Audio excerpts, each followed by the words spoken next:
Ya. Muy buenas tardes a todos. Bienvenidos a la presentación de Claves del Buen Abogado Negociador, escrito por Elena Marín Gámez y editado por Editorial Colex. Pasamos a presentar a nuestra querida autora. Elena Marín es empresaria, abogada y socia fundadora de Exit Legal Advocades, despacho profesional con sede en Barcelona, donde desarrolla su carrera profesional dedicada a asuntos civiles y mercantiles. Es licenciada en Derecho por la Universidad de Barcelona con premio extraordinario y Juris Doctor, con honores por la Universidad de Puerto. Se formó como mercantilista en la prestigiosa firma internacional de asesores legales y tributarios Garrigues. Durante más de 7 años formó parte del equipo de abogados in-house de la empresa Aguas de Barcelona del Grupo Suez. Participó como ponente en el 12º Congreso Nacional de la Abogacía, celebrado en Valladolid en 2019, donde compartió su visión panorámica de la negociación legal como foro donde el profesional de alto nivel combina conocimientos jurídicos y destrezas personales de forma consciente y responsable para obtener resultados óptimos disfrutando del proceso. Adelante, Elena. Saludos a todos desde Barcelona. Gracias, Catherine, Miguel, Conchi, a Calderón Publishing, a Colex por vuestra amable presentación, por invitarme a participar en un espacio dirigido a compañeros pues, del otro lado del Atlántico, con quienes compartimos mucho más que el idioma. Claves del Buen Abogado Negociador es una guía que está pensada para profesionales de la abogacía de todas las ramas, de todas las trayectorias profesionales, porque condensa mucha información valiosa para afrontar con solvencia profesional cualquier negociación. La negociación es un proceso de interacción entre dos o más partes que permite tratar situaciones de conflicto mediante el diálogo y la búsqueda de soluciones consensuadas. Es, por tanto, un proceso de comunicación al que se acude voluntariamente con ánimo de resolver algo que preocupa a las partes. Cuando ese algo es de naturaleza jurídica, hablamos de negociación legal. Y bueno, dejando al margen las negociaciones que son un poco más particulares, como las conciliaciones laborales, los abogados, da igual a qué nos dediquemos, pero intervenimos en negociaciones que fundamentalmente pueden ser de dos tipos. Las que podemos llamar de disputa, que son aquellas que se abren para resolver un conflicto pasado, algo que ya ha ocurrido entre las partes, donde éstas se sientan para hablar sobre cómo solucionarlo, empleando la negociación puramente como un instrumento alternativo de resolución de conflictos, en lugar de ir a los tribunales y se sientan a negociar, y las negociaciones transaccionales, que son aquellas en las que las partes todavía se llevan bien, digamos, y no están mirando al pasado por algo que ya ocurrió, sino al futuro, porque están interesadas en regular una relación que eventualmente puede derivar en conflictos futuros. Esa relación puede ser familiar, un protocolo familiar donde se quiere regular qué va a pasar más adelante con un negocio de familia o con el propio matrimonio, con unas capitulaciones, o comerciales. Aunque podamos intervenir en representación de empresas, es muy importante darse cuenta de que los negociadores siempre van a ser personas físicas y, por tanto, seres emocionales. Por eso los aspectos psicológicos de los negociadores van a tener un peso que se va a sumar, por supuesto, al peso que tenga la propia naturaleza jurídica de la negociación de que se trate y también a la experiencia que tenga la persona que interviene en la negociación.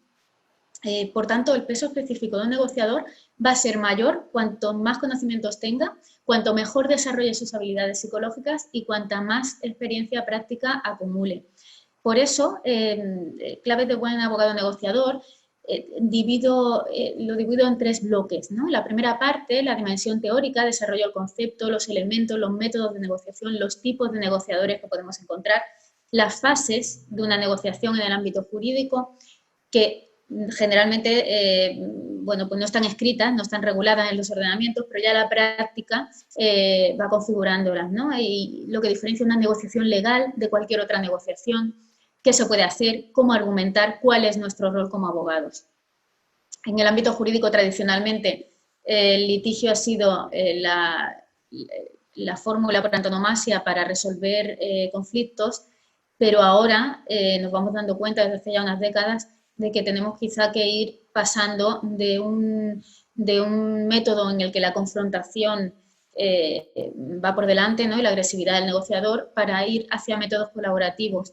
De entre ellos el más conocido es el método Harvard, ¿no? De negociación, pero no es el único. De todo esto hablamos en esa primera parte y pienso que es bastante interesante, sobre todo ahora que lamentablemente estamos viviendo esta pandemia a nivel mundial y donde los tribunales están colapsados y tenemos que encontrar fórmulas de acercamiento. La segunda parte del libro, la dimensión psicológica, explico las habilidades personales que intervienen en la tarea negociadora. Muy resumidamente, podríamos decir que hay dos destrezas personales que marcan la diferencia entre un buen y un mal negociador. La primera es ser un buen comunicador y la segunda, tener un alto grado de inteligencia emocional. Cuando digo ser un buen comunicador, no me refiero a hablar mucho, sino a saber intercambiar la información de manera eficiente. Negociará mejor quien mejor transmite, pero también quien mejor recibe la información. Ser un buen comunicador quiere decir escoger el ritmo, las palabras, el momento, saber escuchar y hacerlo activamente, procesando la información que recibe y maniobrando en consecuencia. Un discurso aprendido difícilmente nos va a ayudar cuando la otra parte quizá pues está ya aceptando o eludiendo algunos de nuestros argumentos u objetándolos. Entonces tenemos que saber reaccionar. Toda esta reacción en conjunto es un resultado de mucho trabajo en lenguaje verbal, pero también en lenguaje no verbal, lenguaje corporal. Incluso ahora con las nuevas tecnologías el lenguaje paraverbal, ¿no? Dónde nos movemos, cómo lo hacemos y de qué manera encontramos esa armonía, que ese clima de confianza que un buen comunicador es capaz de crear. Esa sintonía interpersonal y esa profesionalidad que favorece que la negociación llegue a buen puerto.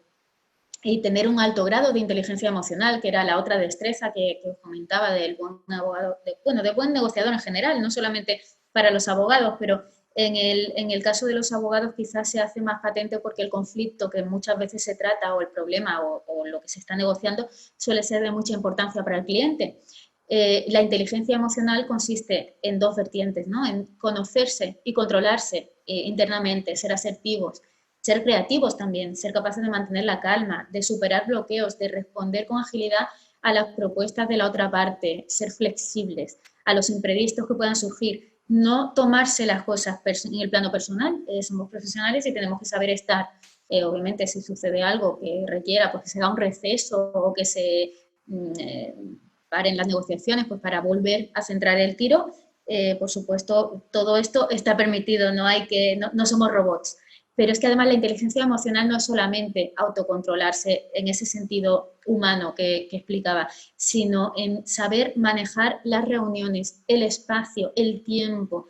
A la otra parte, la gestionar con flexibilidad y con resiliencia cualquier obstáculo que pueda surgir, saber preparar un orden del día, saber a quién debemos invitar a esa reunión de negociación, si debemos hacerlo en una o varias fases, cómo recibir pues, a nuestra contraparte que quizá pues, se ha tenido que trasladar a nuestra casa, digamos, y viene de un viaje largo, ¿no? Pues preguntar qué tal estás y ofrecerle agua o algo amable a nivel humano, eso siempre va a favorecer mucho mejor esa negociación. Y en tercer lugar, la dimensión práctica de la negociación, que esta quizá es la parte más subjetiva, en la que lo he planteado para compartir estrategias, tácticas y técnicas de negociación.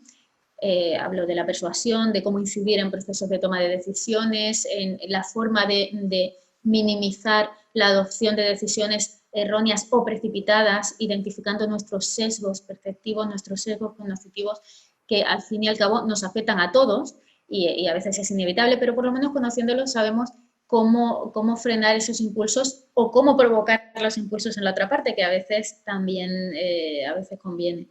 El objetivo de este bloque al fin y al cabo es aprender a vivir las negociaciones pues no solo como una buena alternativa para resolver conflictos, sino como oportunidades de crecimiento profesional y personal. Y eso lo planteo pues a través de, digamos, situaciones prácticas que se van a dar. No son casos prácticos, sino situaciones. Por ejemplo, pues cómo recibir a un cliente en una primera entrevista o qué podemos hacer cuando tenemos delante un interlocutor agresivo. Verbalmente me refiero, no sé, que si la agresión es física ya no entramos en una negociación, ya ahí hay que poner otras barreras, ¿no? O bueno, las negociaciones internacionales, donde la inteligencia también cultural bien entrenada es necesaria. Yo con esto daría por terminada la exposición general. Empezamos con las preguntas. ¿Qué fue lo más difícil de escribir claves del buen abogado negociador? Pues bien, seleccionar los contenidos que definitivamente iba a incorporar el libro, porque sobre negociación hay mucho que decir, también hay mucho escrito, pero desde distintas ópticas. Es fácil adentrarse pues, demasiado en algún aspecto y dejar atrás otros, y hay muchas cuestiones que quería tocar para que se comprendiera como un todo. Entonces me costó decidir que le daría también este formato tripartito con las 3 dimensiones que os he explicado, la teórica, la psicológica y la práctica, y organizar todos los conceptos que quería tratar de manera que fuera sencillo y a la vez completo y práctico. Lo que al final, una vez hecho esto y incorporando referencias a otras obras a través de las cuales el lector puede desarrollar cada área de interés donde le convenga, ¿no? O le interese más, yo doy una visión panorámica, digamos, y así la lectura se hace menos pesada, digamos, y más práctica, con muchos más tips que fueran más fácil. He hecho ese trabajo de diseño y de selección, ya escribir sí que fue casi mecánico porque la materia es, la verdad, es que bastante apasionante y a mí me encanta escribir. Perfecto. La siguiente pregunta sería, con base en tu experiencia, ¿consideras que la negociación puede ser un área de oportunidad para el desarrollo profesional de un abogado? Por supuesto. Para un abogado es un grandísimo valor añadido dominar todas las posibles vías de solución de conflictos que puede recomendar a su cliente y saber decidir si la negociación es la mejor opción para su caso y en ese momento en concreto, o si convendría quizá acudir a una mediación o a la vía judicial. Porque a los abogados se nos suponen los conocimientos jurídicos, pero las habilidades personales las tenemos que demostrar y esto el cliente lo capta. En un mundo que es cada vez más competitivo y exigente, cualquier abogado tiene que estar familiarizado con todos los procesos, con cómo funciona la negociación, con desenvolverse con soltura en esas fases, anticipando y participando activamente y guiando al cliente con destreza, pues para que consiga un buen acuerdo y siempre, siempre sin cruzar las líneas rojas que prevé el ordenamiento jurídico en cada caso y obviamente honrando el papel de responsabilidad que tenemos los letrados en la sociedad, evitando también egoístamente, ¿no?, posibles quejas o sanciones, que hay muchas jurisdicciones donde el abogado está bastante controlado, que bueno es, bueno es. Muy bien. Eh, ¿Qué recomendaciones le darías a los lectores y abogados en formación al leer este libro? Pues bueno, yo de entrada parto del convencimiento de que todos podemos negociar y también todos podemos mejorar nuestras destrezas como negociadores. Para esto tenemos que saber qué tenemos que trabajar, si entrenarnos y aprovechar todas las oportunidades que tenemos para ir adquiriendo experiencia. Entonces, no importa cuál sea el punto de partida o el carácter que se tenga, el estilo o el método de negociación que cada uno haya venido utilizando, yo creo que el lector se puede beneficiar de las claves de este libro siempre manteniendo su esencia y tomando lo que crea que puede ayudarle a mejorar. Entonces yo no planteo un trabajo complicado, sino más bien una carrera de fondo en la que cada lector modificará los detalles, las acciones, las actitudes y comprendiendo mejor lo que hace y dice también la otra parte para descodificarlo y avanzar con más seguridad en el proceso. Entonces, a quienes quieran leer el libro, pues yo les diría que lo lean sin preguntarse si lo que ahí digo lo sabían o no, o si es fácil o difícil, sino que miren a ver si lo hacen y si no es así, que lo prueben. Entonces, por poner algunos ejemplos, ¿no? Prepararse mucho, la fase de preparación de la negociación es fundamental, hacerse preguntas, ponerse en el lugar del otro, no subestimar a la otra parte ni al caso, anotar todas las posibilidades que hay, los intereses, los objetivos. El caso te lo tienes que saber mejor que tu cliente. Pero esto tanto para una negociación como para luego un juicio, si por lo que sea luego la negociación no llega a buen puerto, pues bueno, bendito sea ese trabajo porque luego si hay juicio vas a estar muy bien preparado. En la puesta en escena, pues actuar con total profesionalidad y respeto hacia el contrario y el cliente. Y eso por cuestión de ética y porque nos podemos encontrar alguna vez más adelante pues, con esa parte contraria en otra situación y necesitar también que nos colaboren, ¿no? Y bueno, siempre trabajar mucho en todas las destrezas comunicativas, esto ya en el día a día, ¿no? No hace falta que sea como profesionales, pero bueno, quererse, cuidarse, entenderse por dentro y por fuera, ser positivos, sonreír, escuchar al otro, prestando atención a lo que te dice. Parece mentira la cantidad de veces que uno se encuentra en una mesa de negociación y llegas a lo mejor pues con otro ánimo del que te encuentras allí en la mesa y oye, todos se ponen más contentos con unos buenos días sonrientes, ¿no? Que al final somos personas. Entonces, bueno, practicar y aprovechar de todo se aprende, tanto de los errores propios como de la otra parte. A continuación vamos a tener una lectura de breves fragmentos del libro. Será primero un fragmento de la parte denominada Dimensión teórico-racional de la negociación.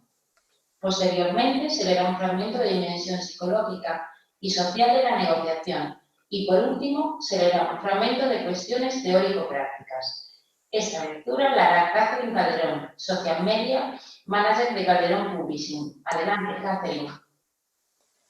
Primera parte. Estilos de negociación.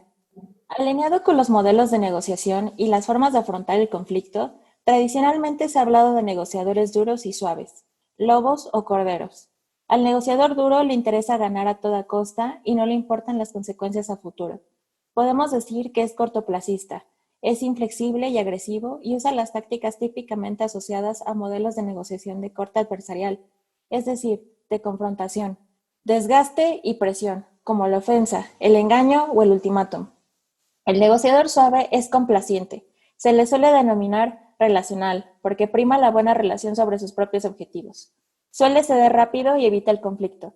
Piensa que una buena relación facilita negociaciones en las que todos salgan beneficiados. Su principal arma es la comunicación amistosa.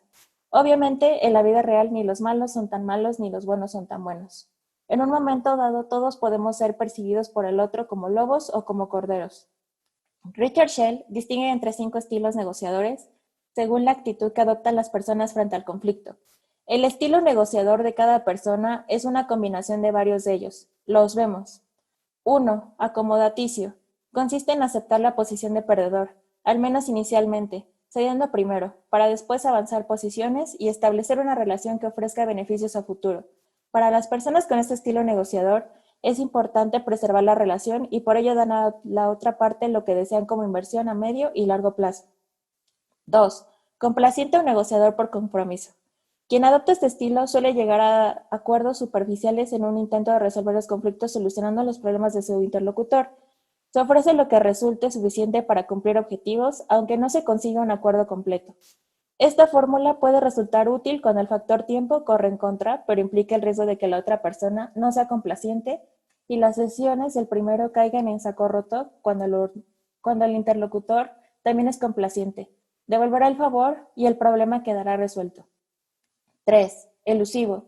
Estilo de negociación preferido por las personas que odian el conflicto y por consiguiente tratan de evitarlo a toda costa. Lógicamente, es difícil llegar a un acuerdo con un perfil evasivo cuando negociar solo puede implicar más perjuicios que beneficios para una o ambas partes. Es preferible exponer las razones y posponer la negociación o simplemente rechazarla y optar por la vía judicial. 4. Cooperador o solucionador de problemas. Define el estilo de quienes conciben soluciones para el beneficio mutuo, favoreciendo relaciones productivas a largo plazo. 5. Competitivo. Se contrapone al anterior. Las personas con este estilo de negociación quieren resultados, buscan ganar y para ello la otra parte debe perder. Pasamos a la parte 2. Comunicación verbal. Había una vez un fotógrafo que debía hacer unas fotos en una zona de difícil acceso, por lo que quien lo contrató le dispuso un helicóptero. El día acordado, el fotógrafo llegó tarde donde debía esperarlo el piloto. A lo lejos vio un helicóptero con un chaval al mando y apresurando el paso subió de un salto. Sin mediar palabra, el chico arrancó el aparato. Cuando llevaban un rato volando, el fotógrafo le preguntó al piloto si quedaba mucho para llegar. El muchacho, descompuesto, volvió la cabeza y asombrado le preguntó: ¿pero no era usted mi instructor de vuelo? La comunicación verbal es el proceso de transmisión de información entre emisor y receptor a través de las palabras, orales o escritas.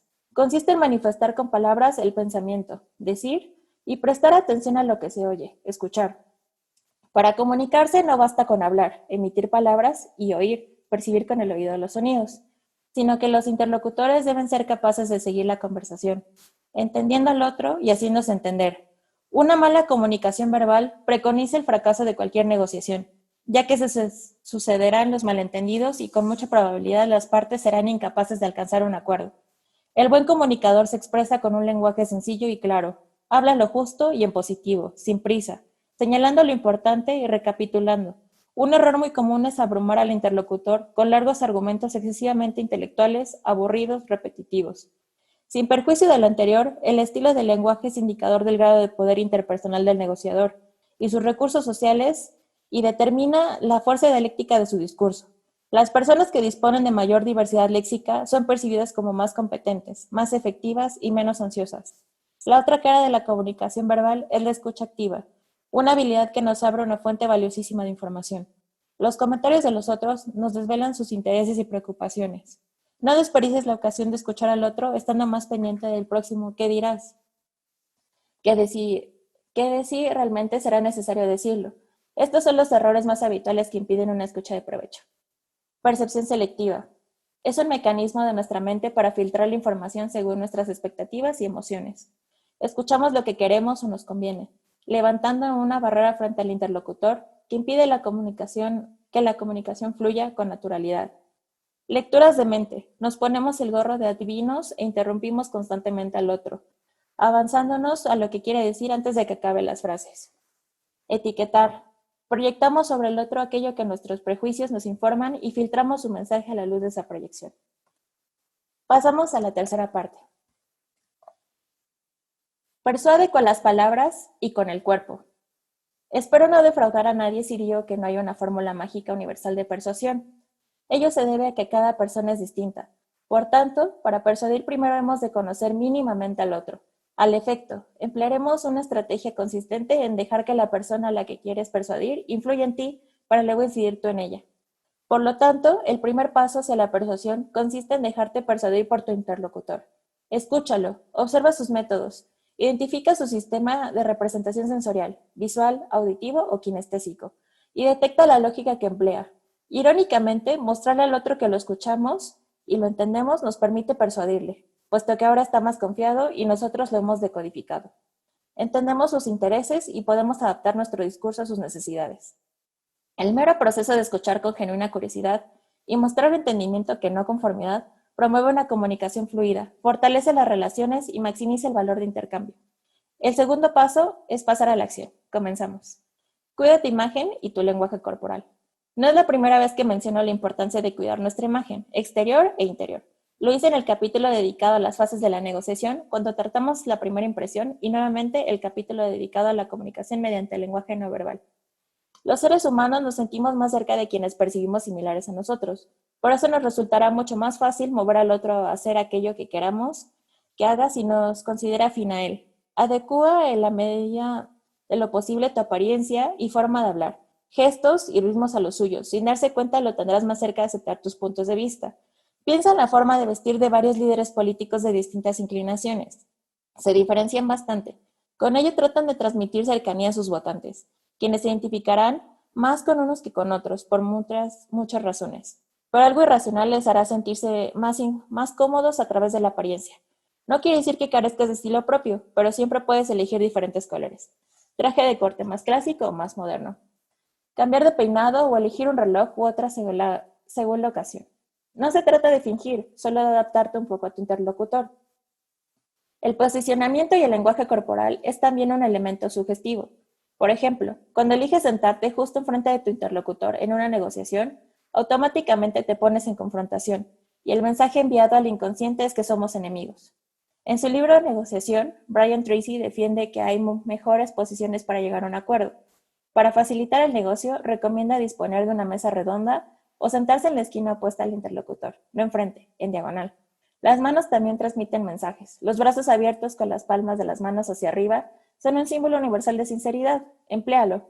Controla tus emociones. El deseo, el miedo, la ira, distorsionan las valoraciones y no dejan pensar con claridad y decidir con calma.